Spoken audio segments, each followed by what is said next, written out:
Bonjour et bienvenue sur le podcast 3 minutes pour entreprendre. Je suis Émilie Attard, je suis formatrice consultante en création et développement d'entreprise et j'ai fondé la communauté des entrepreneurs. Aujourd'hui, pour ce nouvel épisode, je retrouve Anne-Laure Monnier, la cofondatrice et la co-gérante de Nanaba. On va passer un petit peu plus d'1 heure ensemble pour comprendre le fonctionnement de cette superbe application Nanaba.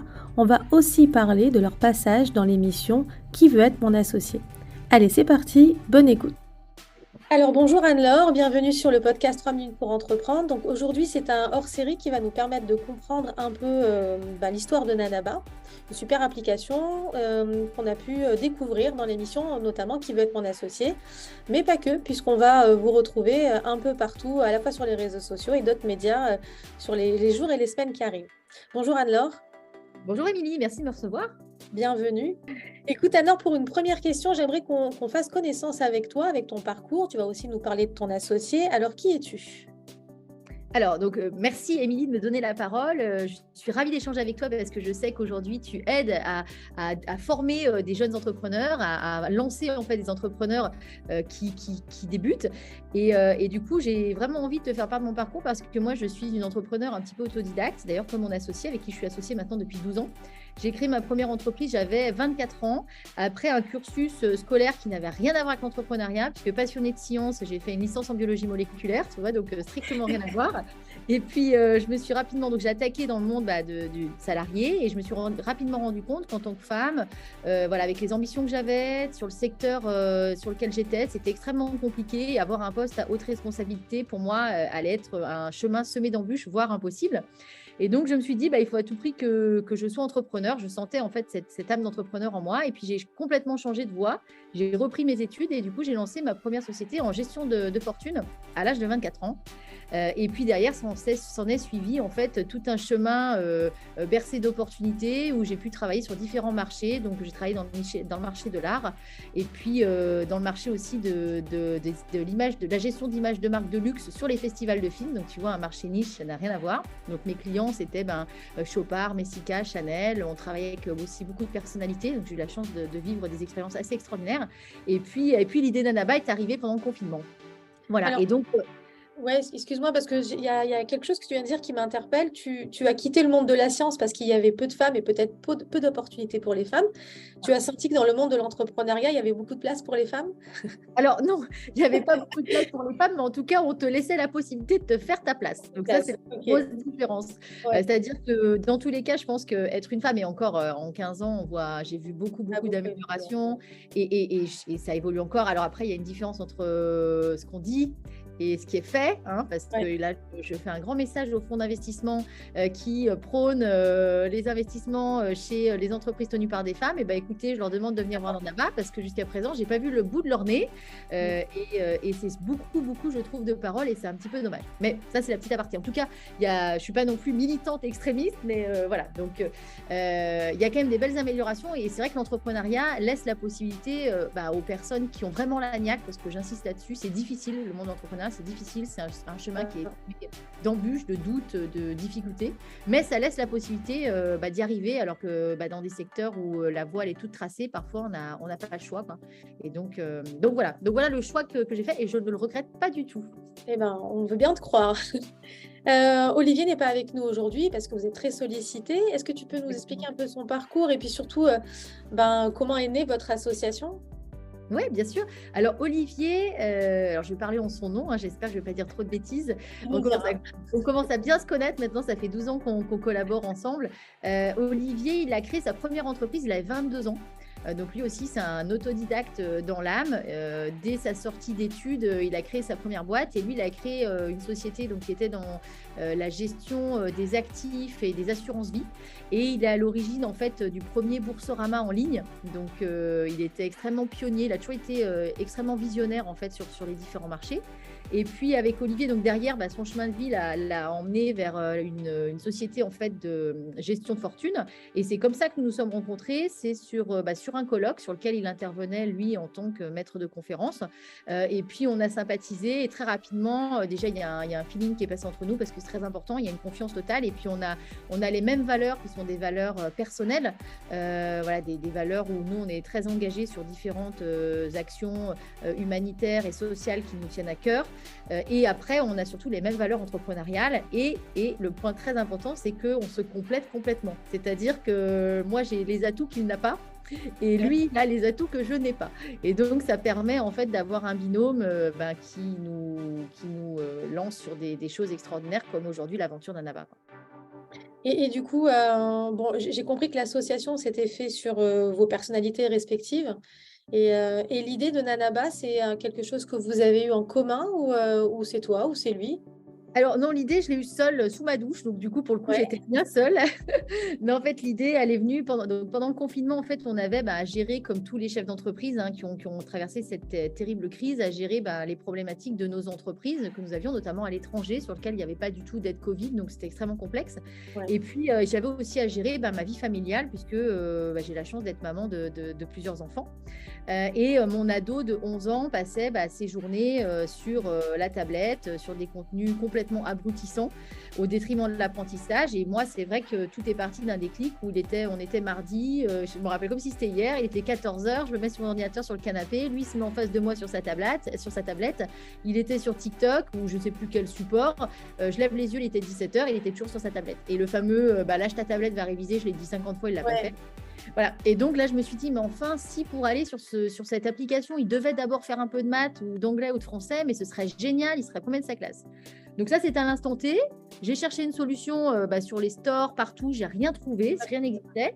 Et puis en prenant ma douche, ça fait un petit bout de chemin dans ma tête. Je me suis dit, mais enfin, ça n'existe pas, le marché il est énorme.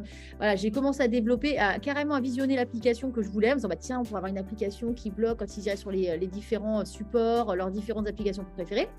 Je suis sortie de ma douche, j'ai pris mon téléphone, j'ai appelé Olivier, je lui ai dit, tiens, je voulais te parler d'un truc, j'ai pensé à ça. Et lui, il m'a dit tout de suite, mais c'est génial, bingo, allons-y. Et comme on avait des collaborateurs qui étaient en attente de mission, et on s'est lancé de suite sur les études de marché au niveau international. Les chiffres étaient catastrophiques. En France, les enfants passent en moyenne 2h40 par jour sur les téléphones et tablettes. Aux États-Unis, c'est 6h30. Donc 6h30 par jour, c'est énorme. 72% des foyers de tous les pays développés ont comme première source de tension la surutilisation des téléphones et des tablettes. 80% des parents sont stressés par les résultats scolaires de leurs enfants et 60% des élèves qui rentrent au lycée, rentrent au lycée avec des réelles difficultés en maths et en français. Donc c'est dramatique. Et donc on s'est dit, allons-y, lançons-nous là-dedans.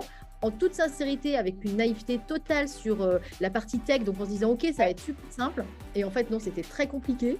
Et donc on a ramé pour avoir un produit tech aussi performant. Et on est encore qu'au tout début de notre aventure parce que entre l'application qu'il y a ici avec Olivier et celle qui est aujourd'hui dans le téléphone, il y a un monde d'écart, mais elle est en construction, donc on est content, quoi. On est vraiment content.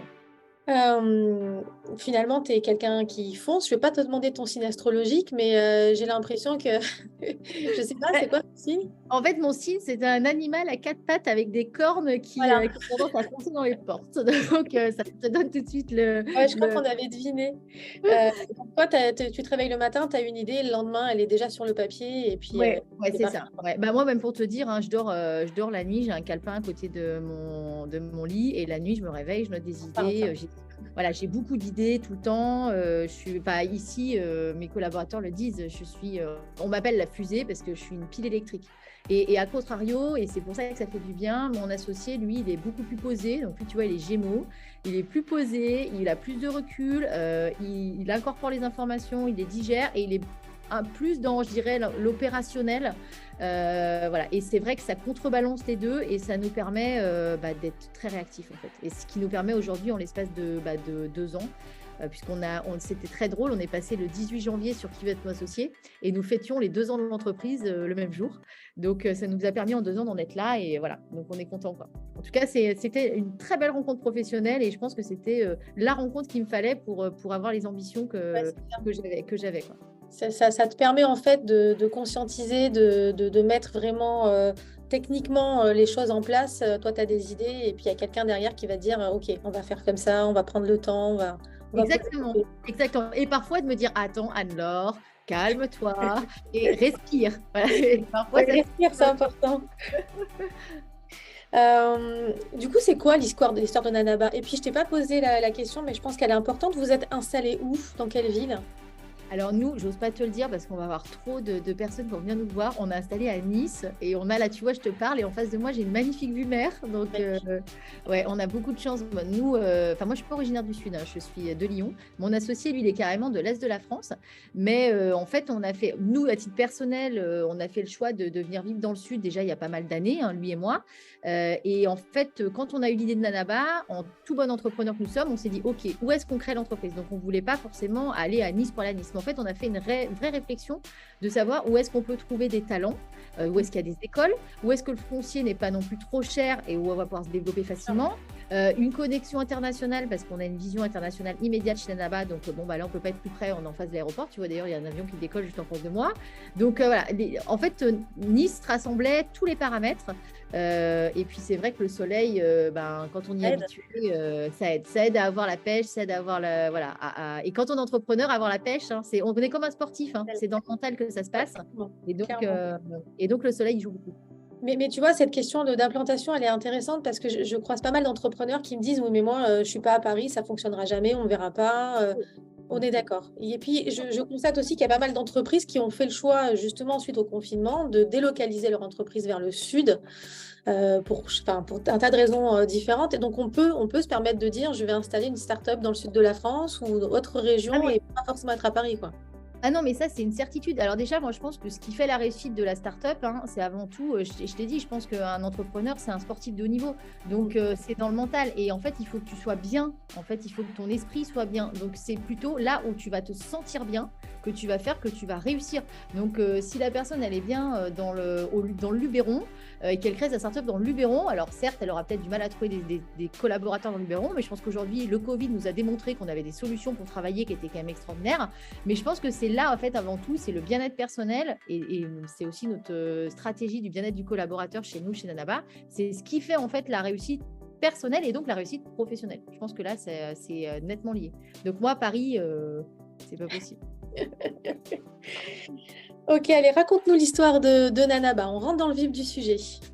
Alors, Nanaba, qu'est-ce que c'est déjà? Parce que tout le monde ne sait peut-être pas ce que c'est, parce que depuis tout à l'heure, on dit ah oui, alors Nanaba. Donc, ce n'est pas, alors Nanaba, c'est banana en verlan, mais ce n'est pas une banane, je tiens à le préciser, nous ne sommes pas dans l'agroalimentaire. Donc, même si le personnage principal dans l'application est une banane, c'est pour ça que le nom s'appelle Nanaba.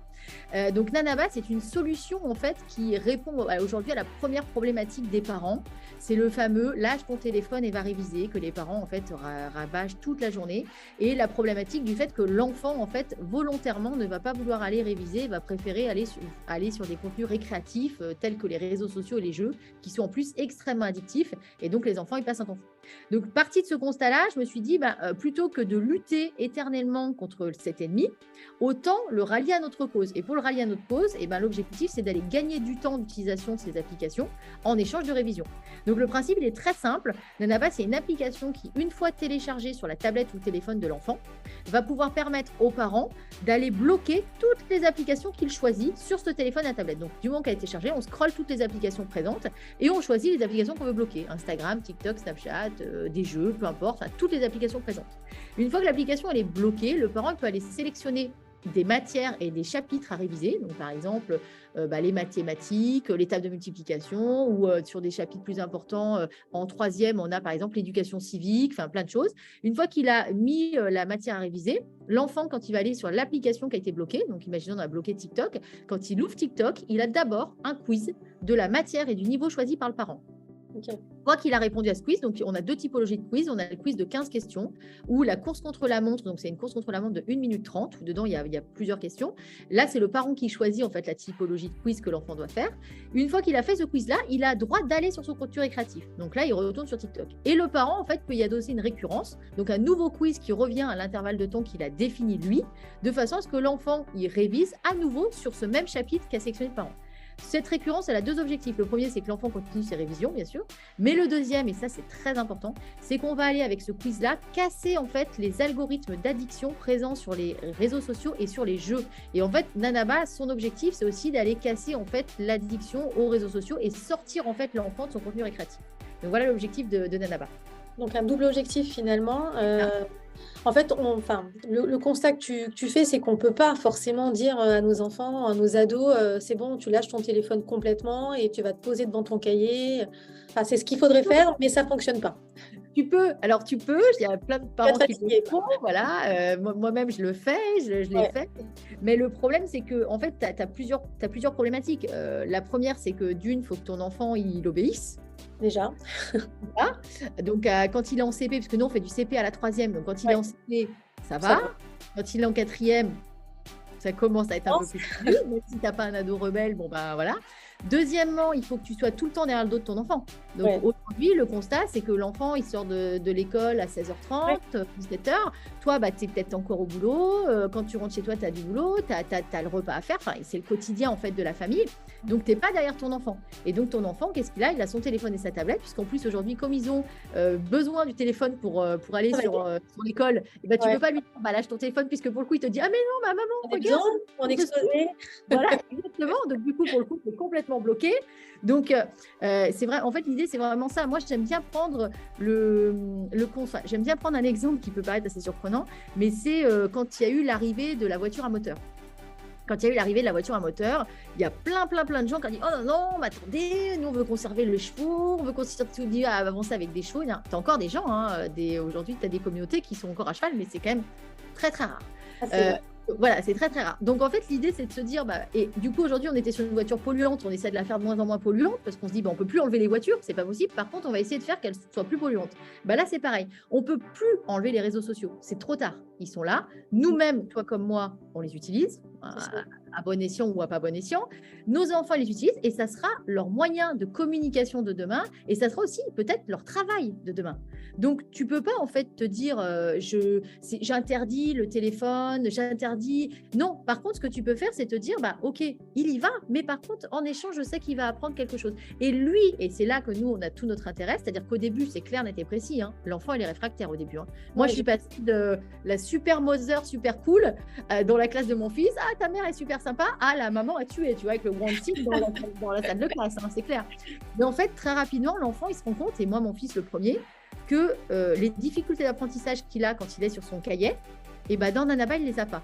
Et il ne les a pas pourquoi? Parce que les questions, elles sont pensées par des professeurs. Déjà, on fait de l'apprentissage par séquences courtes, donc avec une méthode qui est la méthode Leitner, on pourra rentrer plus dans le détail si tu veux après. Et ce qui fait qu'en fait, l'enfant, sur les difficultés d'apprentissage qu'il a sur le cahier, avec l'application, il y arrive. Et du coup, qu'est-ce qui se passe? Il a des meilleures notes. Papa et maman sont contents, lui il est fier, et résultat des courses, on rentre sur ce cercle vertueux et on retourne en fait dans un cercle vertueux de la famille. Voilà. Donc notre objectif chez Nanaba, il est là. Donc tu as compris en fait qu'il ne suffisait pas de dire j'enlève l'ordinateur, pas la tablette ou le téléphone ou je bloque telle ou telle application. C'est pas ça qui les faisait travailler finalement. Il fallait qu'ils non, tu peux pas être dans l'interdit. Tu peux pas être dans l'interdit. Et en plus, il y a une nouvelle, il y a une étude. Nous, on a travaillé, on a eu la chance d'être approchés par le Canada, qui sont extrêmement précurseurs en fait sur ces nouvelles techniques d'apprentissage. Et on a collaboré avec une université. Alors, un truc assez hallucinant. Alors, moi qui suis de base dans les sciences et qui adore ça, parce que j'ai toujours ce dada, en fait, je lis toujours des revues scientifiques, c'est vraiment ma passion, mais plus à titre perso, parce que j'ai souvent d'être chercheuse. Mais, et du coup, ils nous ont contactés. Donc, ils nous ont dit, oui, on aimerait bien faire une étude aujourd'hui sur l'impact, en fait, sur les neurones, comment réagissent les neurones par rapport à votre situation. Et je me suis dit, tiens, c'est hyper intéressant. Et ce qui s'avère, c'est que, alors au début de cette partie recherche, ce qui s'avère, c'est qu'en fait, le cerveau, il est extrêmement bien fait. C'est-à-dire que quand ton cerveau, en fait, il est en position optimale, c'est-à-dire qu'il est bien, et c'est pour ça qu'on parlait tout à l'heure du fait que les entrepreneurs étaient des sportifs de haut niveau, les enfants, c'est pareil. Quand ton cerveau, il est bien et qu'il a envie de faire quelque chose, c'est-à-dire qu'il sait qu'il y a quelque chose de positif qui va arriver, tes neurones, ils fonctionnent super bien. Les synapses, elles s'ouvrent, les informations vont très, très vite, et du coup, tu enregistres très vite les informations. Par contre, si ton cerveau, il sait qu'il va faire quelque chose qu'il n'a pas envie, il est en négation, et là, ça se ferme, ça se bloque. Et du coup, pour faire rentrer l'information dans la mémoire, c'est très compliqué. Donc, si on met en matière exacte ce qui se passe, c'est-à-dire quand ton enfant, tu lui dis « va dans ta chambre, ouvre ton cahier, tu n'as pas ton téléphone », le cerveau, il se ferme. Il se ferme.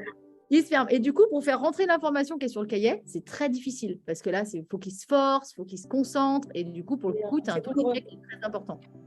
Alors que si tu lui dis, OK, prends ton téléphone et que lui sait que, ah putain, ouais, je vais aller sur TikTok parce qu'il adore ça et malheureusement, c'est comme ça. Ah, avant, j'ai mon quiz et bah, du coup, son cerveau, pour le coup, il est ouvert. Et même si il fait des mauvaises réponses, la réponse, en fait, vient en fait petit à petit parce que dedans, on a une intelligence artificielle qui fait que les mauvaises réponses reviennent à un intervalle de temps spécifique. Ces mauvaises réponses, elles vont venir s'ancrer dans son cerveau au bout d'un moment. Et au bout d'un moment, bah, il va la connaître, la réponse, même sans travailler. Et en fait, c'est là notre objectif. Notre objectif, c'est vraiment d'aller aider le parent, mais surtout d'aller aider l'enfant en fait dans son apprentissage et de limiter le décrochage scolaire. Parce que où il y a le plus de décrochage scolaire, et bah, c'est au collège. Parce qu'au collège, et pourquoi il y a le plus de décrochage scolaire au collège? Parce que tu as souvent un décrochage de la parentalité, donc les parents se mettent en retrait, et tu as une surutilisation des écrans. Voilà. Donc bah, là, tu as un cocktail un peu détonnant et Nanaba bah, arrive comme une solution, et je l'espère, une solution qui va permettre d'aider beaucoup de parents et d'enfants. C'est important ce que tu dis parce que je répète tout le temps aux entrepreneurs que j'accompagne qu'une bonne idée d'entreprise, c'est une idée qui répond à un besoin, qui part d'un constat et qui cherche une solution. Donc, je te remercie d'avoir insisté là-dessus. J'espère que ça va rentrer plus facilement dans la conscience collective qu'une entreprise, ça répond à un besoin. Anne-Laure, vous avez participé à l'émission Qui veut être mon associé sur M6. La première question que j'ai envie de te poser, c'est comment est-ce que vous avez vécu, donc Olivier et toi, cette aventure? Alors écoute, Qui veut être mon associé, c'est une aventure extraordinaire. Parce que déjà, je tiens à dire qu'on est la première société qui proposait un produit complètement dématérialisé sur Qui veut être mon associé. Souvent, c'est des produits physiques, donc c'est facile de vendre et de communiquer dessus. Ouais. Et on est surtout la première EdTech. C'est-à-dire qu'on a énormément surpris quand il y a le monde de la EdTech a su qu'on passait dans Qui veut être mon associé. Les bouches se sont décrochées en disant mais waouh, qu'est-ce que vous faites dans cette émission? Pourquoi? Comment se fait-il? Parce que c'est assez hallucinant. Donc, nous, Qui veut être mon associé, on l'a pris avec beaucoup de recul. On a beaucoup préparé nos équipes. Bon, après, tu vas peut-être plus rentrer dans certaines questions, donc je ne vais pas trop détailler, mais on l'a pris surtout avec beaucoup de recul et en prenant des points positifs dedans, en se disant, OK, tiens, il y a des choses intéressantes qui nous ont été dites parce que quand on est entrepreneur, le plus difficile, c'est de lever la tête du guidon et d'observer. Et ça, c'est très dur parce que quand on est dans un TGV, on a tendance à vouloir conduire le plus vite possible. Mais parfois, il faut savoir freiner un petit peu pour observer ce qui se passe autour et rectifier parce qu'une entreprise, et ça, je pense que tu le sais, c'est avant tout des compromis, c'est avant tout des remises en question, c'est avant tout des changements de business model, c'est des changements de voie, c'est ça en fait, c'est très, très important. Et pour ça, tu as besoin de prendre du recul. Et cette émission, je pense qu'elle nous a permis avant tout, ça, de prendre du recul, de se poser et d'observer un petit peu ce qui se passe et d'écouter ce qui se dit, avec les bonnes choses et les moins bonnes. Et les moins bonnes. Votre candidature, elle a été faite secrètement par les membres de votre équipe. Alors, vous avez réagi comment quand vous avez appris que vous étiez inscrit et sélectionné? Alors déjà, on a licencié les personnes qui nous ont acheté ça. Non, j'ai vu ta tête, ça m'a trop fait rire. Non, pas du tout. Non, alors, c'est notre responsable communication et notre responsable market qui nous ont inscrits à cette émission. Il faut savoir qu'on est une entreprise on est une entreprise, alors pas familiale, parce qu'on n'est pas des gens de notre famille, mais avec des valeurs familiales. Donc, on est très proches. Et donc, ils ont décidé de nous pranker, de nous lancer un challenge. Donc, quand on a appris ça, on a eu deux réactions un petit peu différentes avec mon associé, à l'image en fait de nos personnalités. C'est-à-dire que moi, j'ai été un petit peu le côté bulldozer. Ouais, c'est génial, super, trop bien, on va tout exploser, voilà, on va faire ci, ça, nanana. Et puis j'ai mon associé de l'autre côté qui a dit what? Ok, pourquoi? Quand? Comment ça se passe? Attendez, t'es sûr?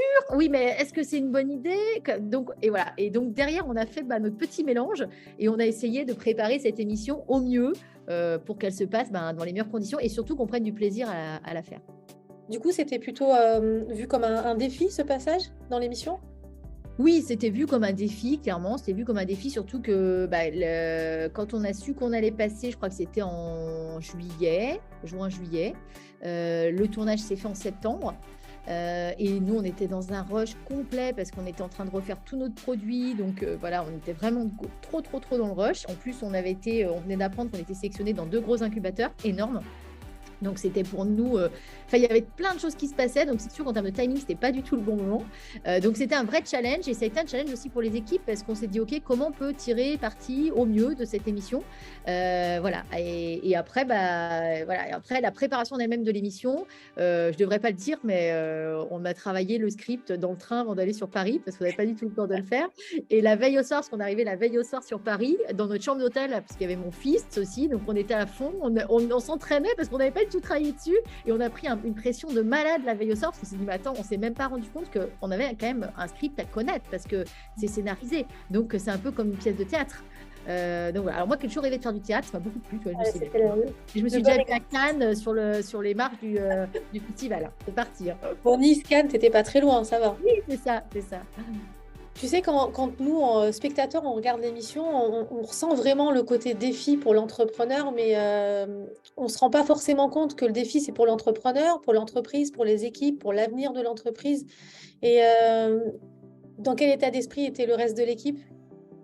Alors, quand on est allé sur le plateau, on est accompagné de Guillaume, notre responsable communication, qui nous a inscrits sur l'émission, qui est quelqu'un qui est un petit peu comme moi, quelqu'un de super jovial, qui fonce tout le temps. Enfin, c'est un petit peu mon copier-coller, tu vois, en plus jeune, voilà, et en garçon. Mais et du coup, quand on est sorti du plateau, il était livide, la tête fermée. Et là, je lui dis, mais Guillaume, tout va bien. Parce qu'il s'attendait tellement pas à ce qui s'était dit sur le plateau qu'il a été sonné, vraiment sonné. Et nous-mêmes, voilà, nous, on a de la chance d'être des entrepreneurs depuis plusieurs années. Je n'oserais pas dire aguerris, mais en tout cas, on a du recul. Donc, des hauts, on en a connu, des bas, on en a connu, des doutes aussi, des moments où tu pleures, t'en as marre, des moments où tu rigoles et tu ouvres la bouteille de champagne. Voilà, tout ça, on l'a connu. Donc, du coup, on l'a pris avec plus de recul. Mais on s'est quand même pris une claque parce qu'on nous a dit des choses qui étaient dures à entendre, tu vois. Et sur un plateau télé, c'est pas facile parce que tu sais pas ce qui va être passé. En plus, tu es face à un jury qui est quand même de renom. Donc, ça te fait émettre des doutes aussi. Et puis, ça te passe pas comme toi, tu l'avais imaginé. Donc, le scénario, c'est pas du tout déroulé comme on l'avait pensé. Avec des choses qui nous ont été dites sur lesquelles on n'aurait même pas imaginé en fait qu'on aille nous piéger un petit peu là-dessus. Donc, là, il y a eu le passage d'émission. Et puis après, quand on a vu l'émission le soir même, nous on avait beaucoup préparé nos équipes avant en leur disant attention, on nous a dit ça, il va se passer ça, vous allez peut-être entendre ça, c'est pas grave. On les avait vraiment préparés. Je pense qu'on a dû faire au moins 5-6 réunions dessus, vraiment pour travailler le côté psychologique. Ça n'empêche que l'après-midi, on allait se faire une après-midi détente, tu vois, on allait se faire comment ça s'appelle, mince, je perds toujours le nom, tu sais, où tu vas chercher des indices dans des pièces là. Un escape game, on s'est marré, tu vois. Après, on a fait une compétition de jeux vidéo pour vraiment décompresser. Donc, on est arrivé le soir en mode, voilà, relax, on vit les émotions. Ça n'empêche que après l'émission, les sourires, ils étaient crispés, ils étaient tendus. On a été obligé de faire un peu, tu vois, une petite réunion de contrebalancement, dire OK, on vous avait dit, c'est pas grave, machin, ça faut pas en tenir compte. Parce que les propos, mine de rien, qui sont tenus, ils affectent en fait. Ils affectent les gens. Et nos collaborateurs, ils ont des familles. Donc, tu as des familles qui écrivent, qui disent oh là là, je veux pas ça, genre, ils ont dit ça, ça va, c'est pas trop dur. Donc, en fait, c'est là-dessus que moi, j'aimerais peut-être alerter en fait un petit peu les membres du jury sur le fait qu'ils se rendent peut-être pas compte de l'impact de leurs mots et de ce que ça peut entraîner derrière. Et nous, ça va que, voilà, bon, on a un recul différent. Et quand on allait faire le tournage, moi, j'ai vu avant nous des sociétés, ils sont sortis de plateau, ils pleuraient. C'est violent. Voilà, c'est violent. Et je trouve que cette émission, elle est extraordinaire. Enfin, moi, je pousse l'entrepreneuriat à 2000%. Je trouve que c'est génial de prôner l'entrepreneuriat comme ça. Mais je trouve ça dommage qu'il n'y ait pas un peu plus de conscience, en fait, de la portée des mots et de l'impact sur l'humain que ça peut avoir et des retombées que ça peut avoir. Parce que ça peut avoir des retombées personnelles sur des gens qui peuvent être peut-être parfois un peu plus fragiles, sur des collaborateurs, sur les finances de l'entreprise, donc c'est-à-dire tant sur le chiffre d'affaires, mais aussi sur des investisseurs potentiels. Donc, ça peut vraiment avoir des conséquences difficiles. Et un entrepreneur, il ne faut pas oublier, quand il a un projet, il joue sa vie. Parce que derrière, s'il lui arrive quoi que ce soit, il n'y a pas de chômage, il n'y a pas tout ça. Et du coup, ça aussi, c'est important. Il a une famille derrière. Donc, c'est un petit peu ce que j'ai trouvé et ce que je trouve dommageable. C'est ce manque peut-être de tact. Mais bon. sûrement Est-ce que, beaucoup. ouais, parce que c'est quelque chose donc, que je comprends hein, suite à votre passage en émission, mais c'est aussi, j'ai l'impression, quelque chose qu'on peut entendre dès qu'on doit pitcher pour chercher des investisseurs, dès qu'on doit présenter son entreprise, son activité pour essayer de convaincre. Tu l'as dit tout à l'heure, c'est l'entrepreneuriat, c'est des hauts et des bas, et tout le monde n'est pas préparé à ça en fait. Ah oui, complètement. Euh, et du coup, donc vous vous êtes inscrit, votre équipe vous a inscrite, vous avez su dans le courant de l'été que vous alliez passer. Votre passage, il s'enregistre au mois de septembre, il est diffusé au mois de janvier. Comment on gère cette attente-là? Parce qu'entre-temps, bon, certes, on sait qu'on va passer dans l'émission, mais en même temps, la vie de l'entreprise, elle continue à être là, les équipes, il faut les gérer. Comment tu gères cette attente-là? Bah, tu gères pas en fait, hein, tu subis, hein, donc c'est pour ça que je te dis, bah, nous, comme on était sur 200 milliards de projets, on a la chance en fait d'avoir une entreprise en fait avec beaucoup de projets. Donc c'est, je pense, ce qui fait qu'aujourd'hui, oui, on a pris peut-être des claques sur certaines choses, mais ça nous a pas, comme on dit, ce qui ne te tue pas te rend plus fort. Ça nous a pas du tout mis à terre. Mais tu as des entreprises qui ne comptent que là-dessus. Et ça, c'est grave. C'est-à-dire que tu peux pas en fait te dire ok, je passe, donc il va être mon associé, puis tout s'arrête, je fais que ça. Non, c'est une cerise sur un gâteau, c'est une pierre à l'édifice, mais c'est pas du tout en fait une finalité en soi. C'est-à-dire que nous, on n'a pas tourné toute notre entreprise là-dessus, donc tous nos projets. Et comme en plus on avait la chance d'être incubé dans 2 gros incubateurs, on a tellement de choses à faire que voilà, on a préparé. Peut-être pas si bien que ça en fait, tu vois. Du coup, peut-être qu'il y a des choses qu'on aurait dû mieux préparer, mais on s'est dit, ok, voilà, c'est tourné, on verra quand ça sera là, et puis voilà, et puis on a vu. On a vu, on a vécu. Voilà, c'est ça. Et on a survécu. Et pas survécu.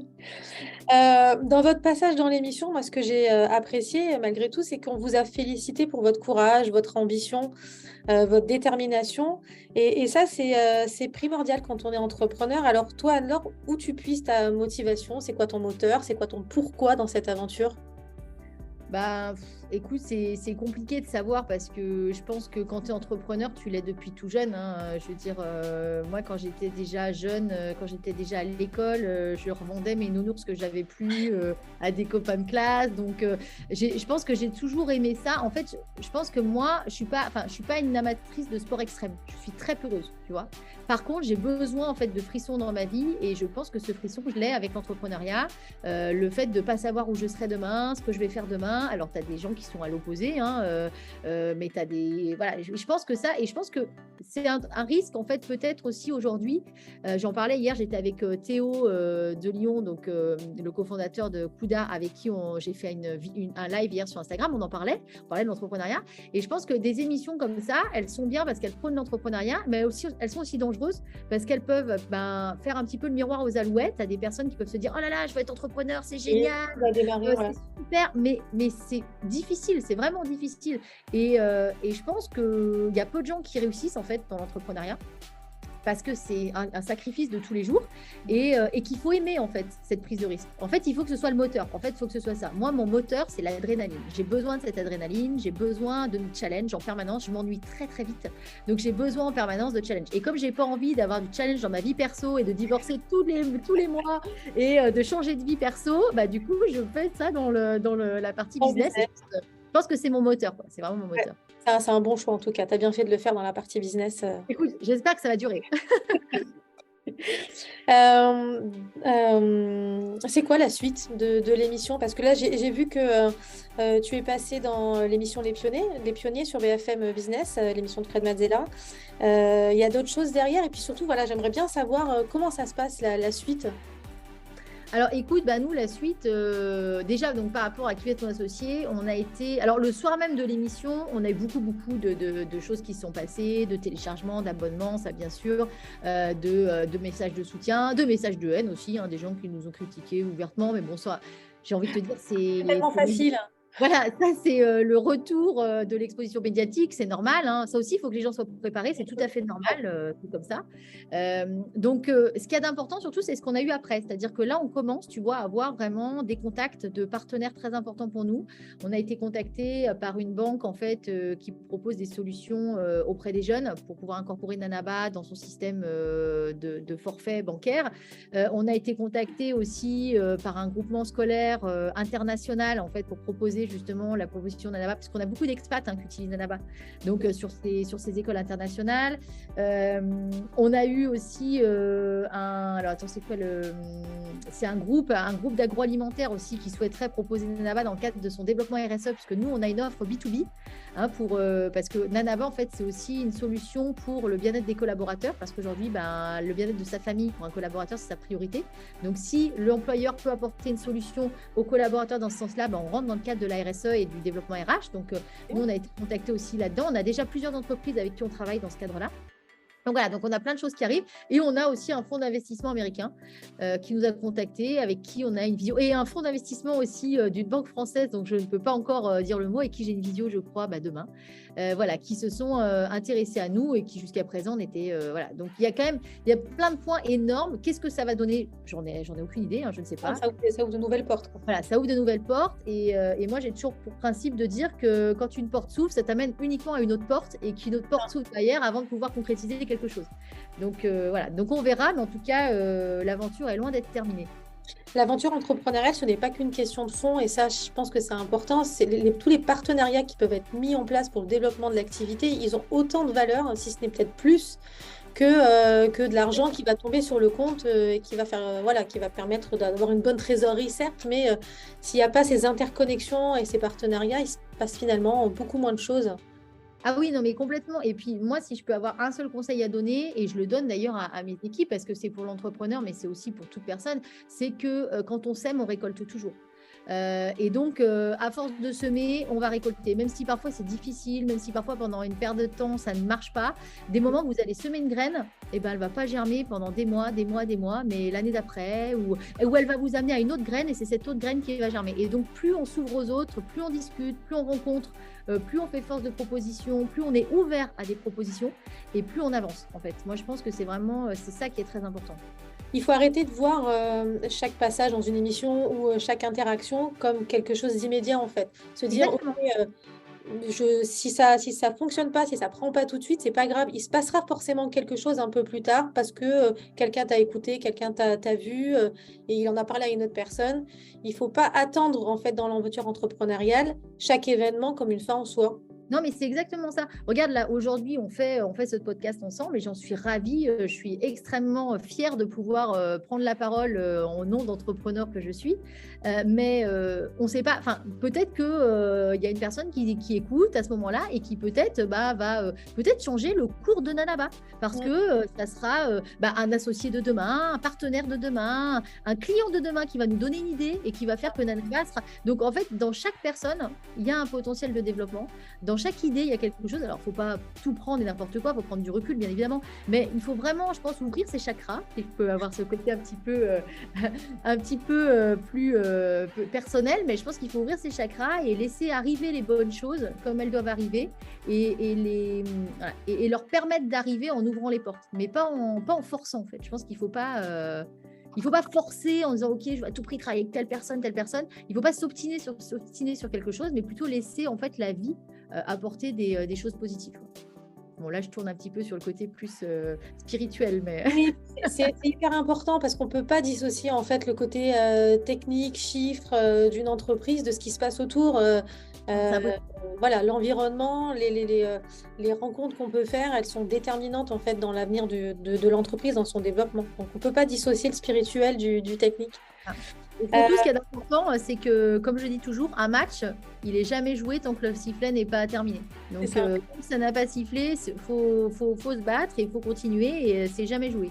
Et parfois, les prolongations sont hyper importantes dans les matchs. Exactement. Et là, tu vois, avec ton podcast, tu viens de récupérer plein d'amateurs de foot qui par le football, voilà. Mais pas du tout. Ça, c'est sûr. Euh, ok, alors si je reviens sur le résultat, parce que bon, le résultat de l'émission, il a fait beaucoup parler en interne, j'imagine chez vous, certes, mais sur les réseaux sociaux, il y a eu beaucoup d'échanges. Vous avez eu un refus finalement des investisseurs. Comment on vit justement ce... Alors, c'est pas un refus, c'est des refus successifs. Oui. Comment on intègre ça même si je considère que dans tous les refus, il y a forcément quelque chose à prendre, il y a une remarque qui peut être pertinente et intéressante, mais c'est pas forcément Ça reste facile. Ça reste un refus. Comment... C'est un peu comme un... Ouais, pour les entrepreneurs, il y en a beaucoup des refus. Donc moi, ce que je trouve intéressant, c'est de savoir... Ouais, il y a plus de refus que de... Il y a beaucoup plus de refus que de oui, hein, sinon ça se saurait. Hein, mais voilà, ça c'est clair. En fait, alors nous déjà, ce qui est important, c'est que comme on y était allé dans une dynamique de passage média, de prendre du plaisir, de faire de la notoriété de marque, et pas forcément dans un objectif d'avoir un BA qui vienne nous rejoindre, parce qu'à ce moment-là, on n'était pas vraiment encore en levée de fonds. Hein. Là, on l'a démarré, mais on est peur de levée de fonds. Et puis surtout, on avait déjà prévu de faire notre levée de fonds avec My Options, dont on va parler après, je pense. Donc, on n'était pas déjà dans cette démarche. Donc, on n'avait pas une attente, une nécessité, un besoin, tu vois, qu'ils investissent. Donc, je pense qu'on n'avait pas la même pression peut-être que certaines personnes qui sont passées sur le plateau en disant « Oh là là, bah oui, je vais sauver ma boîte avec ça. » Voilà. Donc, déjà, on n'était pas dans la même optique. Donc, ça change, d'un point de vue psychologique, ça change tout. Tu viens pas sur le plateau pour la même chose. Après, je ne te cacherai pas que quand tu prends ton projet comme on croit dans notre projet, tu as du mal à entendre en fait et à te dire bah non, ils n'y croient pas ou ils n'ont pas envie d'investir parce que toi tu te dis tellement mais c'est génial, mais c'est super, mais attends, il est top, le marché il est énorme, le chiffre d'affaires il est génial. Enfin, donc, et en plus, quand on a été préparé dans l'émission, donc quand tu fais qui veut être mon associé, tu as un business coach qui t'est attribué, qui est une personne qui est spécialisée donc, dans le coaching d'entreprise sur le côté business et qui te prépare et donc qui te dit voilà comment tu vas présenter tes chiffres, machin. Et donc, cette personne avec qui je m'entends super bien, qui est adorable, me dit ah non, mais attends, c'est sûr, ton truc il est génial, ils vont tous investir, c'est machin. Donc, toi, dans ta tête, tu es quand même dans une optique de te dire ok, bon, attends, si on a plusieurs qui investissent, comment on fait? Donc, tu n'es pas du tout, et en toute sincérité, je vais peut-être paraître pour quelqu'un un peu trop sûr de moi, pourtant ce n'est pas le cas du tout. Je me suis dit, ok, c'est sûr, il y en a au moins 2 qui vont faire une proposition. Je l'étais en mode, pas de problème. Et en plus, tout le début de l'émission, donc on a quand même tourné pendant quasiment 2 heures, tout le début, ils nous disent, ah mais c'est génial, c'est super, waouh, c'est top, machin. Donc tu es vraiment dans le côté, ouais, génial, tout se passe bien, les feux sont ouverts, t'es en mode... Et d'un coup, tu as une avalanche de... Et puis, tu te retrouves avec un non. OK. Et là, c'est vrai que c'est un peu dur à encaisser. Donc, je pense que ça se voit un peu sur nos visages parce que déjà, tu as l'effet de surprise. Tu as le jugement parce que, mine de rien, on reste des êtres humains, des êtres sensibles. Alors, tu as le jugement de quelqu'un qui, en plus, est par rapport à son résultat au-dessus de toi d'un point de vue professionnel. C'est un peu comme à l'école, hein, je veux dire, c'est un peu pareil. Ça te revenait un petit peu en enfance, encore plus avec tes petits traumatismes que tu peux avoir d'enfance. Donc, et tu as ce jugement. Et du coup, c'est vrai que dans ton ego, ça te fait mettre des doutes. Tu vois, tu te dis, ouais, bon, ok, peut-être qu'ils ont raison. Peut-être que... Et puis après, tu digères l'info. Puis tu dis, non, je suis désolée là-dessus, voilà, regarde les chiffres, on se repose, on rediscute. Tu discutes avec d'autres personnes. J'ai eu la chance de pouvoir faire un débrief avec Fred Mazella. Je ne sais pas si certains de tes auditeurs ont pu regarder donc, la vidéo qu'on a mis sur LinkedIn à ce sujet. Fred Mazella, donc, qui était jury de Qui veut être mon associé en 2020, qui est un success story énorme en termes d'entrepreneurs, qui là vient de développer Captain Cause, qui est une fantastique entreprise qui est en train d'exploser encore. Donc, c'est quelqu'un d'extraordinaire. Il a passé toute une après-midi avec moi à débriefer de Qui veut être mon associé. On a pu filmer ces moments-là. Donc, il a découvert le passage Qui veut être mon associé en live. Il a fait ses retours. Et quand Fred Mazella te dit Anne-Laure, j'ai jamais fait ça pour aucune autre start-up. Je l'ai fait avec toi parce que ta start-up, elle est extraordinaire et ton projet, j'y crois 2000%. Et je pense qu'ils ont fait des erreurs de ne pas investir dans Nanaba. Il n'y a plus rien à dire, en fait. Tu vois ce que je veux dire? Là, tu es en dehors d'un plateau télé, tu es dans une discussion réelle, tu es posé avec des chiffres, avec un marché. Et là, en fait, tu as quelqu'un qui vient te donner peut-être cette énergie dont tu as besoin et cette confiance dont tu as besoin pour te dire, OK, je vais plus loin parce que je sais que ça va fonctionner, quoi. Est-ce que certains, enfin, depuis le passage dans l'émission et tous les commentaires qu'il y a pu avoir autour de ton passage, est-ce que certains investisseurs de l'émission sont revenus vers toi? Non, on n'a eu aucun contact d'aucun investisseur. C'est un peu dommage d'ailleurs. Je trouve que ce qu'il y a d'un peu dommage, c'est que, bon, après, c'est comme ça, hein, c'est leur business, mais les investisseurs qui sont présents sur le plateau, je ne sais pas si tu as remarqué, ils sont hyper focus en fait que sur les sociétés dans lesquelles ils ont investi. Là, par exemple, Jean-Pierre Nadir, il a fait un live encore hier, il a invité 5 sociétés dans lesquelles il a investi. Il y en avait une, je crois, c'est les lunettes, il n'a pas investi dedans. Je me suis dit, bah, tiens, qu'est-ce qu'ils font là? Bizarre. Mais donc, en fait, t'es plus du tout contacté. Tu as un peu l'impression d'être un peu le paria, tu vois, de l'émission. Voilà, bah, on n'a pas investi, tu n'es pas contacté ni par les médias, tu n'es pas contacté ni par les investisseurs. Ils font des lives entre eux, tu n'es pas contacté. Voilà, donc c'est un petit peu ce que j'ai trouvé dommage, c'est que, ouais, c'est comme si on le prenait, on te jetait à la poubelle, on disait, bon, bah voilà, ils n'ont pas investi dedans, donc ça vaut rien. Maintenant, c'est faux. C'est archi faux. C'est pas parce qu'ils n'ont pas investi dedans que ça vaut rien. Au contraire. Et d'ailleurs, il y a eu une publication d'une société qui était passée, je crois, sur l'émission 2020 ou 2021, dans lequel ils n'ont pas investi. Et ils ont fait tout un post en disant mais merci, parce que derrière, on a fait une levée de fonds de 8 millions d'euros. Et aujourd'hui, on a je ne sais plus combien de millions d'euros de chiffre d'affaires. Bah, moi, ma plus belle réponse que j'ai envie de faire, c'est ça. C'est de dire, bah, dans un an, voilà, bah, comme on a dit à la fin de l'émission, ils ne sont pas montés dans la fusée. Bah, tant pis pour eux. Ils avaient une place qui n'était pas trop chère pour monter dans la fusée. Bah, ils ne l'ont pas voulu. Moi, ce qui m'importe aujourd'hui, c'est de continuer à développer la fusée. Ça, c'est vraiment mon objectif. Et justement, par rapport à ton passage dans l'émission et la façon dont tu as présenté Nanaba, qu'est-ce qui a changé aujourd'hui pour l'aventure de Nanaba ou même pour ses fondateurs, pour les équipes? Est-ce que tu as senti que quelque chose s'était passé? Est-ce que vous avez peut-être pas changé de cap ni changé de direction, mais est-ce que vous avez ressenti quelque chose de différent? Oui, alors on a déjà eu besoin derrière de manager quand même les équipes, parce que je te dis, il y a eu cette fragilité un petit peu, hein, ce petit doute qui s'est installé dans certaines personnes. Nous, chez Nanaba, on a, comme ils l'ont si bien dit sur le plateau, on a 20 collaborateurs, on est 20, donc on a 18 collaborateurs, mais on a aussi beaucoup d'alternants chez Nanaba, donc on a des personnes qui sont plus jeunes, qui n'ont pas forcément de recul, donc avec qui on a eu besoin aussi d'expliquer, de discuter, voilà, et ça nous a aussi permis de mettre en lumière des axes d'accélération qu'on avait déjà dessinés, par exemple le logo, le design, l'interface utilisateur, qui sont déjà des choses qu'on avait commencé à mettre en place, l'ouverture sur un nouveau marché, donc on a un nouveau produit qui sort pour les adultes dans quelques mois. Tout ça, on a décidé de l'accélérer en fait. Donc on s'est dit, ok, bah tiens, peut-être que ça on voulait le faire, mais on va attendre un peu et on va mettre ça en priorité, parce que on se rend compte, et comme on a eu la surmédiatisation avec Qui veut être mon associé, on a eu aussi plus de retours utilisateurs. Et nous, donc chez Nanaba, on a une centaine de parents experts qui sont des parents qui travaillent avec nous sur la construction de l'application. On a aussi une trentaine d'enfants qui font partie du comité d'enfants qui nous permettent de construire l'application avec nous. Et là, en fait, on s'est rendu compte qu'on avait encore plus d'informations avec toutes les personnes qui revenaient vers nous, avec des personnes qui faisaient des messages, qui nous faisaient des retours du SAV, puisqu'on a eu du SAV, avec des questions techniques, avec « Ah bah oui, mais bon, je me suis rendu compte que le quiz, machin, on pourrait l'améliorer comme ça. » Et donc, on s'est fait un petit peu, nous, notre propre cahier des charges, en disant « Ok, tiens, ça, ce sont des améliorations qu'il faut qu'on ait fait dans un espace d'un trimestre maximum pour pouvoir avoir une meilleure expérience utilisateur. » Ouais, vous êtes vraiment, des objectifs en fait à atteindre juste après. Ça.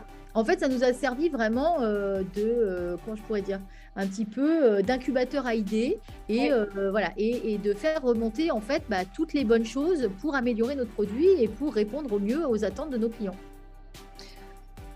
Mais c'est propre d'une start-up, hein, de faire évoluer son produit avec les retours de ses clients. Donc ça, c'est bien que tu le soulignes. Aujourd'hui, c'est qui les plus motivés pour installer l'application? C'est les parents ou les enfants? Alors, clairement, c'est les parents pour le moment. On n'a pas réussi. Ce serait te mentir de dire qu'on a réussi à mettre une viralité chez les enfants, hein. Il y en a très peu. Alors, on a quelques témoignages d'enfants. D'ailleurs, c'est super mignon à chaque fois qu'on a des témoignages en disant, bah oui, ah, j'adore, j'ai demandé à ma maman qu'elle me l'installe. Ou ah oui, ah, c'est super, je fais du Nanaba toute la journée. Très peu. Souvent, c'est les premiers de classe. Donc, c'est moins ceux qui ont besoin de Nanaba, tu vois. Mais non, c'est clairement notre cible aujourd'hui, c'est clairement les parents. Mais on est en train de mettre en place justement des choses pour qu'on puisse avoir une image auprès. C'est pour ça qu'on a la mascotte, hein, c'est pour avoir cette image positive auprès des enfants. Et on a fait des opérations, tu vois, dans des campings. On a fait une opération avec le groupe Sandaya cet été. On était présent dans tous les campings. On a fait des quiz avec les enfants. Ça a extrêmement bien marché. L'idée, c'est justement de faire rentrer par le positivisme cette Nanaba auprès des enfants, parce qu'au début, il y en a certains qui voient ça de façon connotation plutôt négative. Mais très rapidement, quand ils se rendent compte que papa, maman, ils ont un peu lâché la grappe sur le téléphone et que les résultats scolaires s'améliorent, et là, on a tout gagné. Ils voient l'intérêt, quoi. Et Voilà. les ados, ils adorent partager sur les réseaux sociaux leur réussite, leur progression. Est-ce que s'ils pouvaient, par exemple, publier leurs derniers résultats au dernier quiz, est-ce que tu penses que ça les inciterait à parler plus de Nanaba? Alors, je pense que s'ils pouvaient se challenger ensemble, ça les intéresserait. Ça fait partie d'un de nos défis techniques qu'on veut réaliser, c'est vraiment de pouvoir créer une communauté à l'intérieur de Nanaba. C'est pour ça que je te dis qu'entre l'application comme elle est aujourd'hui et l'application comme elle sera dans un an ou dans 6 mois, il y a un monde d'écart parce qu'on a plein de choses qui sont en production, mais ça prend du temps, ça demande des finances et voilà. Et donc, c'est une stratégie de développement à mettre en place, mais ça fait partie de nos priorités, ouais. Justement, si on revient un petit peu sur le fonctionnement de Nanaba, et donc les quiz que vous avez mis en place, ils ont été validés par l'Éducation nationale. Est-ce que tu peux nous en dire un petit peu plus sur la méthode aussi qui a été utilisée? Ouais. Alors, quand on a eu l'idée de Nanaba, moi, ma plus grosse crainte, et je me rappelle encore avec Olivier, parce que d'ailleurs là-dessus, on n'était pas du tout d'accord, c'était de dire, mais comment on va faire pour faire le contenu? Je me suis dit, mais c'est pas possible de dire le contenu, c'est... Et en fait, donc quand tu veux faire du contenu pédagogique, généralement, 99% des boîtes qui font du contenu pédagogique, elles passent par des sociétés spécialisées qui vendent du contenu pédagogique. Et bon, voilà. Et moi, je me suis dit, ouais, mais bon, nous, on veut travailler sur des séquences courtes, on veut que les enfants, ils apprennent vraiment très rapidement. Il faut que ces quiz, ils soient pensés par les gens qui connaissent les difficultés des enfants. Qui connaît les difficultés d'apprentissage des enfants, si ce n'est les professeurs? Donc, en fait, on s'est lancé sur un recrutement de masse de professeurs qui font partie de l'Éducation nationale, qui sont toujours en poste et donc qui ont des micro-entreprises à côté et qui font du travail pédagogique. Et donc, on leur a demandé, en fait, donc on en a un peu plus de 70 maintenant, répartis d'ailleurs sur plusieurs pays. Et donc, ils nous ont construit les quiz. Donc, ils nous ont construit les quiz déjà pour la qualité des quiz, pour être en adéquation avec le programme scolaire, puisque la nécessité, c'est de suivre le programme scolaire, mais surtout, en fait, de faire des questions qui correspondent aux difficultés d'apprentissage. Parce que tu sais qu'un chapitre, et nous, on s'en rappelle quand on est à l'école, un chapitre d'histoire, par exemple, c'est énorme. Un chapitre d'histoire, je pense qu'au niveau des pages, ça te prend peut-être que 15 pages, si ce n'est pas plus. L'enfant, il ne peut pas apprendre 15 pages. Par contre, le professeur, il sait, en fait, les données essentielles, déjà que l'enfant a du mal à connaître, et celles qui sont nécessaires. Et donc, les quiz, ils sont tournés dans ce sens-là, de façon à avoir une qualité de quiz, mais surtout sur la nécessité d'apprentissage. Dans l'émission, vous avez parlé d'une méthode en fait que vous appliquez concernant justement l'apprentissage. C'est ça. Alors, on a décidé, quand on a eu l'idée de Nanaba, on s'est dit, OK, bon, il y a le blocage, machin, il y a les quiz, mais derrière, comment ils apprennent? Donc, on a fait une étude de marché. Comme moi, je suis passionnée de science, je me suis fait un plaisir d'aller voir ce qui existait aujourd'hui en termes de méthode neuroscientifique d'apprentissage. Et je suis tombée sur la méthode qui s'appelle la méthode Leitner ou méthode mnémonique. Ça dépend en fait en fonction de comment elle est appelée, qui a été créée... il y a pas mal d'années maintenant, je crois que c'est une méthode qui a bien 25 ans et qui en fait est une technique en fait d'apprentissage par répétition espacée à intervalles spécifiques par séquence courte, un petit peu technique, qui permet en fait à des données essentielles de venir s'ancrer dans une partie du cerveau qui est une partie profonde. Et donc on s'est dit ok, on va utiliser cette méthode-là couplée à l'intelligence artificielle de l'application pour faire que l'enfant il arrive à apprendre. Donc c'est vraiment un mélange. Donc c'est pour ça que quand tu entends des aberrations sur le plateau, comme on peut coder l'application en 3 semaines et je ne comprends pas pourquoi elle a coûté plus de 300 000 €. Ouais, Moi, il a dit Éric Larchevêque, what? Mais c'est moi qui lui dis what. J'ai dit what, quoi, c'est pas possible. Je veux dire, c'est une application qui est complexe. Il y a le blocage, il y a la qualité du quiz avec le fonctionnement du quiz, il y a l'intelligence artificielle, la méthode Leitner, et tout ça, il faut faire un check-up. Si c'était si simple, alors tout le monde l'aurait fait. Je veux dire, c'est ça. L'application n'est pas juste un éditeur de quiz, c'est une application d'apprentissage. C'est une application derrière avec l'utilisation des habitudes de consommation numérique de nos enfants. Ouais. En fait, c'est un concept qui n'existe pas. Et quand je me suis fait beaucoup tacler d'ailleurs sur le plateau qui est associé sur la Première mondiale, qui leur en déplaise, c'était quand même une Première mondiale. Quand on a sorti Nanaba, parce qu'aujourd'hui, on a un concurrent australien qui s'est développé, mais qui n'a pas encore la capacité de blocage sur iOS comme nous, on l'a mis en place. Donc, on n'est quand même que 2 au monde à utiliser cette technologie. Quand on a sorti Nanaba, on était les seuls à avoir sorti ce concept-là. Alors, comme l'a dit, je crois, c'est... je ne me rappelle plus de son prénom, l'investisseuse qui vient du Canada. Elle a dit... Voilà, Isabelle, elle a dit, bah oui, oui, mais il y a des gens qui peuvent vous rattraper. Bah oui, oui, bien sûr qu'il y a des gens qui peuvent vous rattraper. Start-up, Mais, ouais. ouais, c'est le principe d'être pionnier, mais à ce moment-là, tu ne crées jamais rien, quoi. Du coup, si tu veux, tu as peur que quelqu'un te rattrape, tu ne crées jamais rien. Mais il vaut mieux être leader que challenger. Et après, ce qu'il y a d'important, c'est surtout de nous, justement, et c'est pour ça qu'il faut qu'on se développe très rapidement. Et c'est pour ça que là, on est en train de faire une levée de fonds, malgré le fait qu'on a du chiffre d'affaires et que ça fonctionne, parce qu'il faut qu'on aille très vite sur notre développement de produits, tant sur ce produit-là que sur d'autres marchés qui sont en train de s'ouvrir, pour asseoir en fait notre position de leader et créer et continuer de créer ces barrières à l'entrée. Voilà, ça c'est important. Et tout ça sur le plateau, bah, malheureusement, je l'ai expliqué, mais ça devait être Ça n'a pas été retranscrit. tu vois. C'est ça. Bah, je suis ravie que tu puisses le faire aujourd'hui parce que je pense que effectivement, quand on regardait l'émission, on avait du mal à prendre conscience de ce qui se cachait finalement dans le développement de l'application. Donc, c'est important que ce soit expliqué pour toi, pour ton travail et pour tes équipes. Dans l'émission, vous avez parlé aussi de votre intégration dans l'incubateur Google. Ça, je trouve ça assez extraordinaire. J'ai l'impression que c'est une réussite encore plus grande que le passage dans l'émission. Mais c'est au-delà de tout. Enfin, je veux dire, c'est... Alors, moi, si tu veux, si on m'avait dit un jour, moi, complète néophyte de l'informatique, qu'un jour je ferais partie de l'incubateur de chez Google, je t'aurais dit, c'est impossible. Comme quoi, et ça, je le dis aux entrepreneurs qui nous écoutent, rien n'est impossible. Et vous ne savez pas, en fait, ce que la vie vous réserve en termes de surprise. Et là, Google, je tiens aussi à le signaler, ce n'est pas nous qui avons candidaté. C'est-à-dire que c'est Google qui est venu nous chercher. Donc, ça a été, si je te raconte un peu l'histoire, un jour, on était dans le bureau avec mon associé. Notre CTO est arrivé en courant.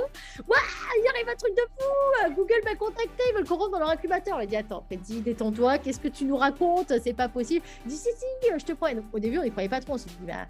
Donc, il a eu un premier call avec une personne de chez Google qui lui a dit, écoutez, on m'a demandé de vous contacter pour entrer dans l'incubateur. Elle-même a dit, c'est la première fois qu'on me demande de contacter une entreprise pour entrer dans l'incubateur. Donc, déjà, bizarre. Parce que nous, on n'aurait jamais eu la prétention de candidater chez Google.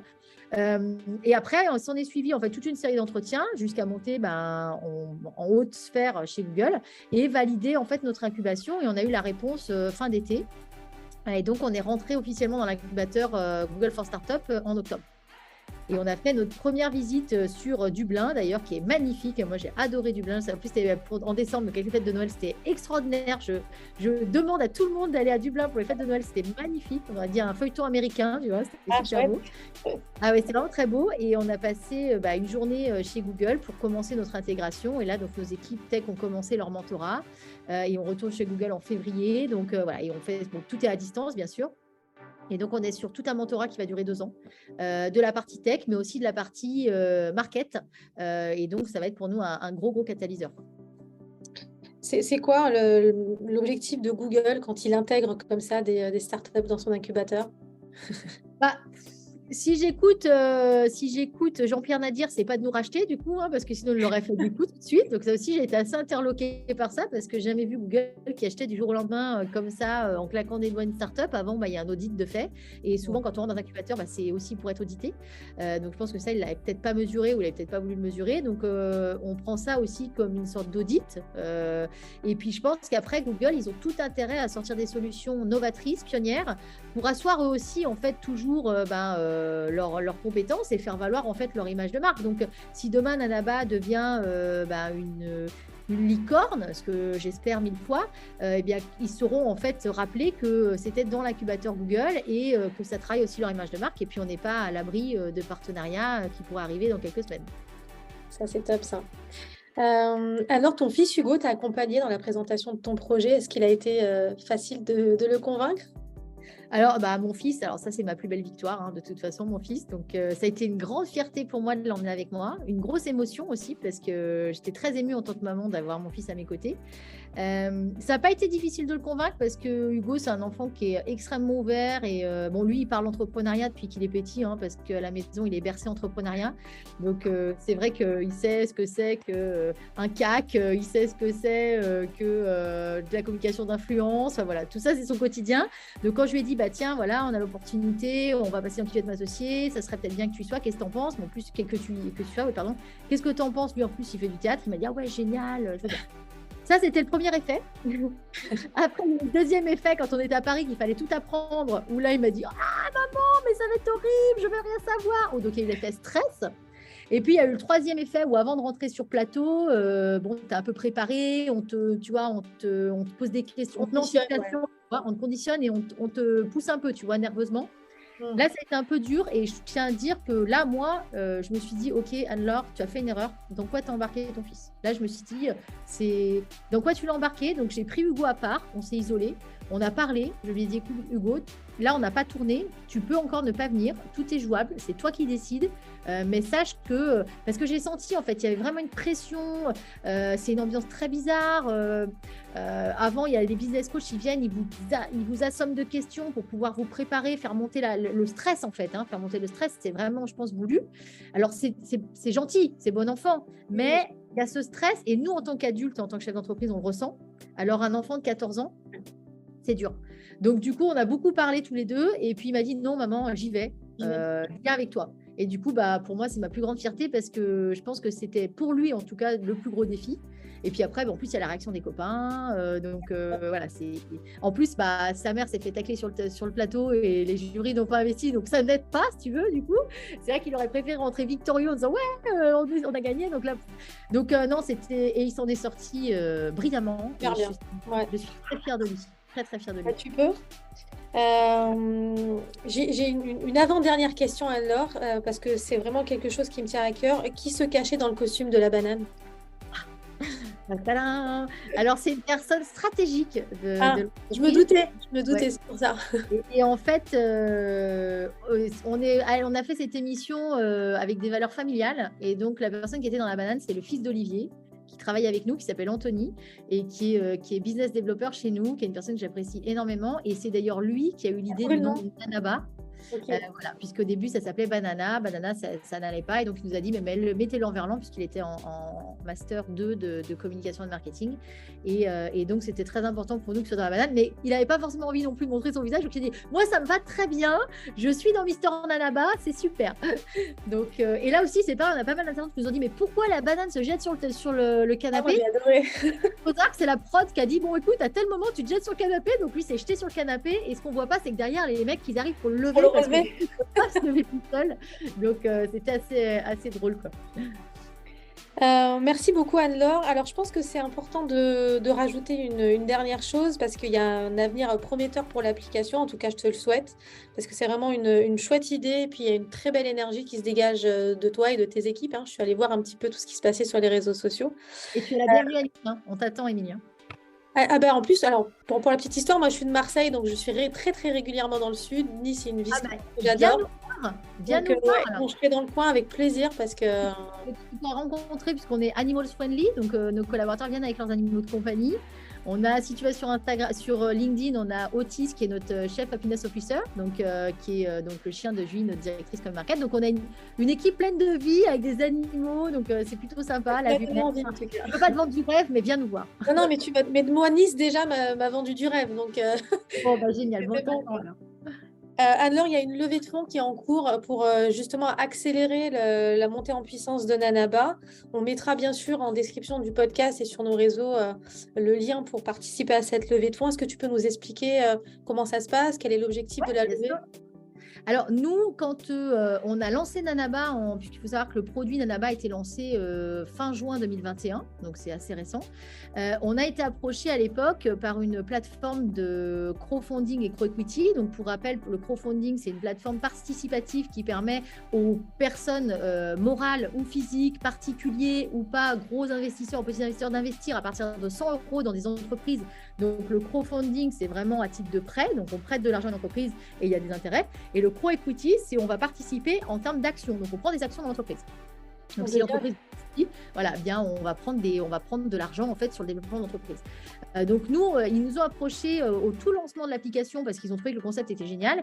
Et nous, on s'est dit, OK, ça va nous permettre en fait de tester notre produit auprès d'une communauté pour voir si, parce que quand les gens investissent de l'argent, c'est que vraiment, ils y croient. Donc, on a lancé la première levée de fonds dès la sortie de l'application. Donc, le produit était vraiment hyper nouveau, très peu de gens le connaissaient. Et on a clôturé la levée de fonds, je crois, en 3 semaines pour 425 000 €. Et donc, on a eu nos premiers investisseurs qui sont rentrés dans Nanaba à cette époque-là. Donc, on avait une 50aine de personnes. Donc, ça allait du plus petit participant, je crois, il a mis 500 €, au plus gros qui a mis 200 000. Donc, tu vois, c'était vraiment très large. Et donc, nous, on s'est dit, quand on voulait accélérer nos développements, on s'est dit, OK, MyOptions, c'est un partenaire avec qui on a confiance. C'est une très bonne plateforme. D'abord, j'invite les entrepreneurs qui souhaitent faire ce système-là de se retourner vers MyOptions. Et donc, on s'est dit, on va relancer une nouvelle levée de fonds avec eux. Donc là, on est sur une levée de fonds à hauteur de 750 000 € sur du Crow Equity. Et donc, les personnes, en fait, en allant sur la plateforme MyOptions, ils ont accès à notre levée de fonds et ils peuvent participer de 100 € jusqu'à, il n'y a pas de limite. Ils défiscalisent aussi parce qu'il faut savoir que quand en France, les choses sont très bien faites, quand tu deviens un investisseur d'une entreprise, tu défiscalises, alors je ne sais plus le montant exact, je te dirais une bêtise du pourcentage, mais tu défiscalises un gros pourcentage en fait sur ce que tu investis en entreprise et ça permet aux personnes qui ont investi en entreprise de participer à l'ascension de cette fusée. Et par exemple, pour les premiers investisseurs qui ont investi avec nous donc en 2021, là, avec cette levée de fonds, ils vont faire x5 par rapport à leur investissement de base. Donc, et nous, ce qu'on voulait avec cette levée de fonds, c'était, parce que c'est nos valeurs, c'était laisser la possibilité à tous les investisseurs, à tous les petits porteurs, à nos clients, en fait, de participer à l'entreprise Nanaba. Parce qu'en fait, c'est grâce à eux qu'on arrive à avancer. C'est uniquement grâce à nos clients qui achètent des abonnements, grâce à nos partenaires qu'on avance. C'est pas les banques. Aujourd'hui, il faut arrêter de penser qu'une banque finance une entreprise, une jeune start-up. Là aussi, j'aime bien les publicités. Ça me fait beaucoup rire quand on regarde les publicités des banques. Ah bah oui, pour les entrepreneurs, venez. Non, mais entrepreneur, tu viens, mais quand tu as un bilan sur 3 ans, voilà, avec un chiffre d'affaires énorme. Donc, c'est grâce à eux, en fait, qu'on y arrive et la fusée, elle se construit ensemble. Et comme là, on sait que on est rentré dans l'incubateur Google, on est rentré dans l'incubateur de la fondation CMA-CGM, on prépare une levée A, une série A, en fait, dans 18 mois, très probablement avec des très gros fonds d'investissement, puisqu'on a des contacts. C'est la dernière fois qu'on va faire sûrement une campagne en Crow Equity. Et donc, c'était pour nous, ça nous tenait à cœur, en fait, de laisser la porte ouverte à tout le monde de participer à cette aventure, parce qu'après, derrière, nos associés, ils nous font aussi des retours sur l'application. On avance en fait et c'est pas qu'une contribution financière, c'est aussi vraiment un partenariat qui permet en fait le devenir de Nanaba. Je crois que c'est la meilleure façon pour un utilisateur de montrer à quel point il croit au projet. C'est ça. Donc on invite tous les auditeurs du podcast à se rendre du moins sur la plateforme pour découvrir la levée de fonds et puis de prendre part à cette aventure. Alors, est-ce que tu as quelque chose à ajouter pour terminer cet épisode? Écoute, ce que je pourrais ajouter, c'est que j'ai passé un magnifique moment avec toi. C'était super sympa. Voilà, c'était extrêmement agréable. Tes questions étaient pertinentes. J'espère que j'ai pas trop ennuyé tes auditeurs. Nous le dirons, sinon, de toute façon, ils savent faire. Bon, super. Essayez d'être pas trop critique. J'essaie de pas parler trop vite aussi parce que je sais que c'est mon principal défaut. J'ai tendance à parler très vite. Mais voilà, j'ai pris beaucoup de plaisir. Et la seule chose que je pourrais dire, c'est que les entrepreneurs qui nous écoutent, il y en a sûrement qui en ce moment connaissent des difficultés. On est dans un contexte économique compliqué, difficile. Ne lâchez rien, gardez le cap, dites-vous qu'après les nuages, il y a toujours le soleil et que parfois, il faut prendre un peu de recul, revoir un petit peu les choses et pour trouver le bon angle d'attaque. Mais voilà, ça c'est important. Et puis la vie, elle est faite de haut et de bas, de façon personnelle et professionnelle. Voilà, mais c'est ce qui fait, c'est l'espoir et le fait qu'on rebondisse tout le temps, la fameuse résilience qui est tellement à la mode en ce moment, qui fait qu'on y arrive. Donc voilà, je pense que ce sera mon mot de fin si ça te va. C'est parfait. Je suis vraiment ravie, Anne-Laure. C'est un super échange. Donc, je te remercie vraiment pour ça. Et puis, je trouvais intéressant de recueillir le témoignage de quelqu'un qui n'a pas eu le succès attendu sur l'émission. Parce que c'est facile d'aller voir des gens pour qui tout réussit, clairement. Et j'aime bien l'idée de pouvoir parler des choses aussi qui ne fonctionnent pas tout de suite, mais qui fonctionneront un peu plus tard par d'autres moyens. Ah non, mais tu as raison. Je veux dire, c'est ce qu'on disait juste avant. C'est qu'en fait, c'est tellement plus simple d'aller voir là où les feux de la rampe brillent, mais pourtant, c'est pas forcément là où ça réussit. Donc, c'est un petit peu dommage. Et là aussi, la vérité, c'est que ce qui est dit sur le plateau n'est pas forcément ce qui se passe en off. C'est-à-dire que sur le plateau, tu as beaucoup d'investisseurs qui vont dire « Ah oui, c'est bon, on suit 100 000 € pour 20%. » Et puis, en fait, derrière, tu as la due diligence, tu as les négociations. Et puis, souvent, ça ne se fait pas. Tu as quand même 80% des deals qui ne se font pas. Ou ça se fait, mais avec un prix complètement sacrifié. Rien à voir. Et ça, c'est vrai que les gens ne le savent pas. Après, la rigueur, peu importe, mais c'est la réalité des choses. Donc, et je trouve que c'est vraiment bien que tu mettes en lumière aussi des entreprises qui ont pu prendre un échec, mais si on peut dire que c'est un échec, et qui sauront rebondir. Mais tu sais, c'est vraiment ce que je reproche aux réseaux sociaux, même sur le côté perso, c'est qu'on va toujours tout montrer à la personne qui réussit, pour qui tout fonctionne super bien du premier coup. Et en entrepreneuriat, c'est vraiment ça l'idée, c'est de se dire, ben voilà comment il faut faire parce que comme ça fonctionne et que ça fonctionne pour un tel, pour un tel, pour un tel. Et on parle très très rarement finalement de ce qui ne fonctionne pas et Ouais, de ce que c'est ça. ça a apporté. Donc ça, c'est chouette. Bon, en tout cas, D'ailleurs, ce qu'il y a de bien aux États-Unis, c'est que quand on dit, enfin, moi, quand les investisseurs disent, mais bon, ça c'est la volonté aussi de l'État, quand les investisseurs disent, ah bah oui, enfin les jurys, ah bah oui, il faut, même si on tombe, rebondir, mais non, non, en France, il faut reconnaître que quand tu tombes, ouais, on te très largue. difficile, très difficile de rebondir Ouais. parce que déjà, bah, tu es blacklisté, c'est compliqué. Et ça, bah, c'est la vérité du contexte français. On n'est pas les États-Unis. Voilà, Non. on n'est pas les États-Unis. Et ça, c'est bien dommage. Et d'ailleurs, on retrouve ce problème-là à l'école aussi. Hein. Je veux dire, quand tu commences à être en décrochage scolaire, bah, c'est mort, hein, c'est terminé. Je veux dire, t'as pas. C'est où ça fonctionne ou où ça s'arrête en fait. Voilà, exactement. Il n'y a pas de juste milieu. Et c'est assez dommage. Et bon. Donc, en tout cas, moi, je trouve que ce que tu fais, c'est génial. J'ai regardé un petit peu tout ce que tu faisais, tout ça. Et je trouve ça fantastique parce que Merci. il y a besoin, en fait, de pousser les entrepreneurs et de les aider parfois, justement, à passer des caps qui sont difficiles. Et c'est grâce à des personnes comme toi qui vont y arriver. Donc, c'est vraiment génial. Bah, merci beaucoup. Merci beaucoup. Tu vois. Et j'ai passé un très bon moment. C'était très Bah, agréable. pareil, vraiment super. Bon, eh ben, Merci écoute, beaucoup à toi. À une prochaine, peut-être à sur d'autres. bientôt. Ouais, bah, avec plaisir, hein, n'hésite pas. Et puis, bon, on se tient au jus. On peut faire naître Ouais. des idées. Hein, je veux dire, tu sais, il y a plein d'idées aussi qui peuvent émerger de Ouais. rencontres comme ça. Donc, je pense Ouais. qu'il y a plein de choses. Allez, super. Merci à toi. À bientôt. T'embrasse, à bientôt. Au Salut. revoir. Ciao, ciao. J'espère que vous avez pris autant de plaisir que moi à écouter ce podcast avec Anne-Laure Monnier. Je la remercie encore grandement pour tous ses conseils, tout le temps qu'elle a passé avec moi et avec vous. On se retrouve très vite pour le prochain épisode du podcast 3 minutes pour entreprendre. À très vite.